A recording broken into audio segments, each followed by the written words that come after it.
Corona महामारी के दौर की हम बात करें तो प्रधानमंत्री की माताजी ने खुद सबसे पहले कोविड वैक्सीन लगाकर पूरे देश को एक उदाहरण दिया था और उस उम्र में कोविड वैक्सीन लगाकर पूरे देश को एक ताकत मिली थी वैक्सीन के प्रति कि वैक्सीन लगाकर कोई नुकसान नहीं है। जब पूरी दुनिया में हम देख रहे थे तमाम देशों में वैक्सीन के प्रति कई नकारात्मक बातें सामने आ रही थीं और कई बड़े विकसित देशों में एक जनसंख्या का हिस्सा था जो वैक्सीन लगाने को तैयार नहीं था।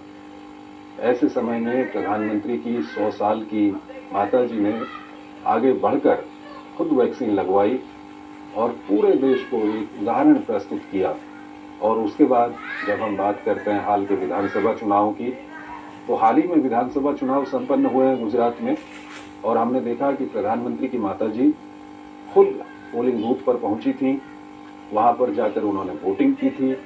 लोकतंत्र के इस महापर्व में, जो महापर्व उस वक्त चुनावों का चल रहा था, उसमें उन्होंने हिस्सा लिया।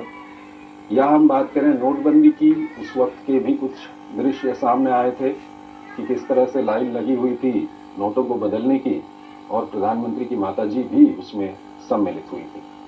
अनिल बंसल जी हमारे साथ बने हुए हैं और इस वक्त ये सीधे दृश्य हम आपको दिखा रहे हैं। हिंदू रीति रिवाज के अनुसार पार्थिव शरीर के अंतिम संस्कार की जो रस्म है वो वहां पर निभाई जा रही है। प्रधानमंत्री वहां पर मौजूद हैं, परिवार के अन्य सदस्य वहां पर मौजूद हैं।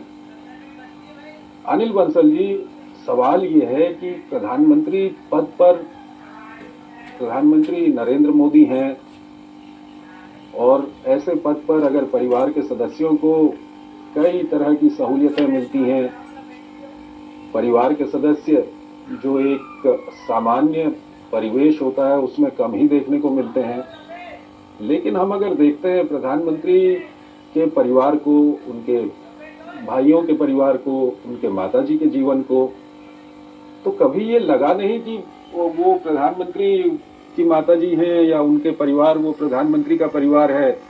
बड़े सामान्य तौर पर ये लोग